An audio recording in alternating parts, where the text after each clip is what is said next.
नमस्कार मंडळी, मी सविता पाटील आणि चंगडी तडका या माझ्या युट्यूब चॅनलवरती आज आपण 15 ऑगस्ट निमित्त बनवली जाणारी खास रेसिपी बघणार आहोत आणि ती म्हणजे ही इन्स्टंट जिलेबी। तर 15 ऑगस्ट असो किंवा 26 जानेवारी असो, बरेच जण आपण बाजारातून जिलेबी विकत आणून त्याचा आनंद साजरा करत असतो। पण या 15 ऑगस्टला तुम्ही ही इन्स्टंट जिलेबी घरीच बनवून त्याचा आस्वाद घेऊ शकता। चवीला सुद्धा खूप छान लागते आणि कुरकुरीत सुद्धा होते, पाहू शकताय। आणि अवघ्या 25 ते 30 मिनिटात ही जिलेबी बनून तयार होते।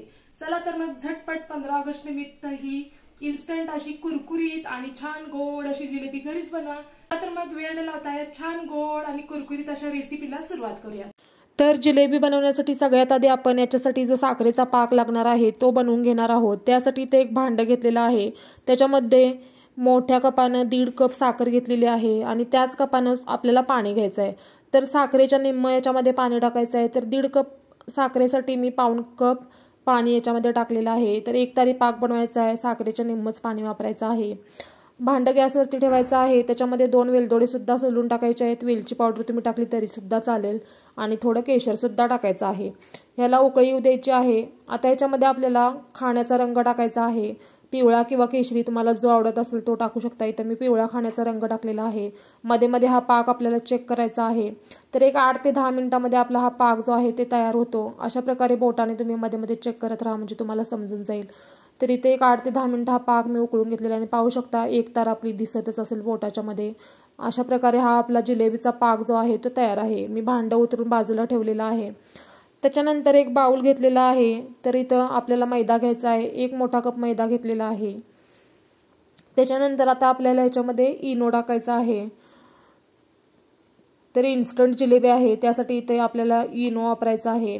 तर इथे इनोचं जे पाकिट होतं त्यातलं मी थोडासा इनो शिल्लक ठेवलेला आहे आणि बाकी वापरलेला आहे। आता याच्यामध्ये 1 चमचा तूप सुद्धा टाकायचा आहे। तूप टाकून ह्याला व्यवस्थित मिक्स करून घ्यायचं आहे।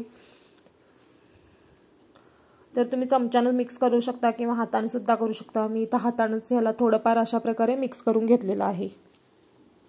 तर हे मी व्यवस्थित हाताने मिक्स करून घेतलेलं आहे। त्याच्यानंतर आता ह्याच्यामध्ये आपल्याला थोडं थोडं पाणी टाकून जिलेबीचं जे मिश्रण आहे ते बनवून घ्यायचं आहे। तर ज्या कपाने मी मैदा घेतलेला होता तेच 1 कप भरून पाणी घेतलेलं आहे आणि त्याच्यातलं थोडं थोडं पाणी टाकून अशा प्रकारे फेटत फेटत आपल्याला हे जे मिश्रण आहे ते बनवायचं आहे। तर इनो टाकल्यामुळे पाहू शकता पीठ छान फुललेलं सुद्धा आहे। तर अगदी थोडं थोडं पाणी टाकून हे बॅटर बनवून घ्या, अगदी जास्त पातळ सुद्धा करू नका, नाहीतर जिलेबी जी आहे ती आपली व्यवस्थित बनणार नाही। कन्सिस्टन्सी अशा प्रकारेच ठेवा आणि 1 कप पाण्यामधलं 1/2 कप पाणी सुद्धा माझं शिल्लक राहिलेलं आहे। तर अशा प्रकारे हे जिलेबीचं बॅटर मी बनवून घेतलेलं आहे। आता आपल्याला हे जिलेबीचं बॅटर जे आहे ते एका पायपिंग बॅगमध्ये भरून घ्यायचं आहे। तर तुमच्याकडे पायपिंग बॅग नसेल तर एका प्लास्टिकच्या पिशवीचा वापर करून सुद्धा तुम्ही जिलेबी बनवू शकता किंवा दुधाची पिशवी वापरली तरी सुद्धा चालेल। तर माझ्याकडे पायपिंग बॅग होती त्याचाच मी वापर करून जिलेबी बनवणार आहे। तर ही पायपिंग बॅग जी आहे ती अशा प्रकारे ग्लासमध्ये ठेवायची आहे, म्हणजे बॅटर भरायला सोपं जातं। तर अशा प्रकारे मी थोडं बॅटर हे पायपिंग बॅगमध्ये भरून घेतलेलं आहे। त्याच्यानंतर पायपिंग बॅगला मी गाठ मारून घेतलेली आहे। तर अशा प्रकारे गाठ मारून घेतलेले आहे आणि समोरचं जे टोक आहे पायपिंग बॅगचं ते आपल्याला कात्रीने कापून घ्यायचं आहे। तर छोटी मोठी ज्या साईजची तुम्हाला जिलेबी बनवायची असेल त्यानुसार हे टोक कापून घ्या। मी थोडं छोटं असं टोक हे कापून घेतलेलं आहे, म्हणजे बारीक अशी जिलेबी मी करून घेणार आहे। थोडी जाड पाहिजे असेल तर थोडं मोठा होल करा। त्याच्यानंतर गरम तेलामध्ये अशा प्रकारे या जिलेब्या आपल्याला सोडायच्या आहेत। तर सुरुवातीला थोडा आकार वेडावाकडा येईल, पण 1-2 वेळा प्रॅक्टिस झाल्यानंतर 3ऱ्या वेळेला नक्कीच गोल अशा जिलेब्या बनतील। तर जिलेबी तळताना तेल व्यवस्थित गरम करून घ्या, जास्त थंड तेल ठेवू नका किंवा अति गरम सुद्धा करू नका। तर अशा प्रकारे ह्या जिलेब्या मी ज्या आहेत त्या सोडून घेतलेल्या आहेत तेलामध्ये आणि दोन्ही साईडनं आपल्याला ह्या व्यवस्थित अशा जिलेब्या ज्या आहेत त्या कुरकुरीत अशा तळून घ्यायच्या आहेत। तर 1-2 मिनिटच लागतात, 2 मिनिटांमध्ये आपल्या ह्या जिलेब्या आहेत त्या छान अशा भाजून निघतात। तर पाहू शकता आकार सुद्धा पहिल्या वेळेला थोडाफार मला जमलेला आहे, तुम्हाला पण नक्की जमेल, प्रयत्न केल्यानंतर नक्कीच जमेल कोणतीही गोष्ट। तर अशा प्रकारे आणखीन एक जिलेबी मी सोडलेली आहे। तर थोडा जागा होता शिल्लक म्हणून मी आणखीन एक जिलेबी सोडलेली आहे आणि ह्या 1-2 मिनिटांमध्ये आपल्याला जिलेब्या ज्या आहेत त्या भाजून घ्यायच्या आहेत। तुम्ही लालसर रंगावरती भाजून घेतल्या तरी सुद्धा चालतील, म्हणजे थोड्या गोल्डन रंगावरती। तर मी गोल्डन रंग येण्याआधीच ह्याला काढून घेतलेला आहे।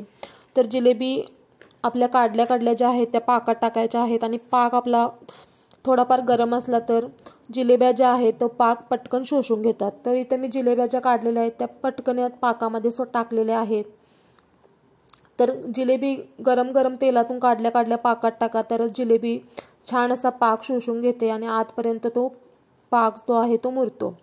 तर अशा प्रकारे या जिलेब्या ज्या आहेत त्या पाकात बुडवून ठेवायच्या आहेत, म्हणजे दुसऱ्या जिलेब्या तळून होईपर्यंत आपल्या ह्या जिलेब्या ज्या आहेत त्या या पाकातच आपल्याला ठेवून द्यायच्या आहेत। तर एक 2 ते 3 मिनिटांसाठी या जिलेबी मी पाकात ठेवलेल्या आहेत आणि पाक आतपर्यंत छान असा मुरलेला आहे, तुम्हाला दिसतच असेल जिलेब्यांच्या कलरवरून। अशा प्रकारे मी ह्याच्यातला पाक थोडाफार जो आहे तो काढून घेतलेला आहे आणि एका बाउलमध्ये ह्या जिलेब्या आपल्याला काढून घ्यायच्या आहेत। तर रंग पाहू शकताय किती छान पिवळा असा रंग सुरेख आलेला आहे आणि कुरकुरीत सुद्धा होतात बरं का। तर अशाच प्रकारे आपल्याला आणखीन ज्या राहिलेल्या जिलेब्या आहेत त्या सुद्धा बनवून घ्यायच्या आहेत। तर अशाच प्रकारे ही दुसरी बॅच सुद्धा मी तळून घेतलेली आहे आणि त्याला सुद्धा पाकात टाकून दिलेला आहे। तर ह्या जिलेब्या मुरतायत तोपर्यंत आपण परत जिलेब्या तेलामध्ये तळून घ्यायच्या आहेत। तर पाहू शकताय 1-2 वेळा प्रॅक्टिस झाल्यानंतर तिसऱ्या वेळेला मला सुद्धा थोड्या जिलेब्याचा आकार जो आहे तो व्यवस्थित असा जमलेला आहे। तुम्हाला पण नक्की जमेल, प्रयत्न नक्की करा। तर अशा प्रकारे ह्या सर्व जिलेब्या आपल्याला तेलात तळून पाकामध्ये टाकून व्यवस्थित अशा बनवून घ्यायच्या आहेत आणि अगदी सोपं आहे, जास्त काही अवघड सुद्धा वाटणार नाही तुम्हाला 1-2 वेळा तळल्यानंतर आणि चवीला सुद्धा खूप छान लागतात बरं का। तर अशाच प्रकारे जे आहे ते आपल्या सर्व जिलेब्या आपल्याला बनवून घ्यायच्या आहेत।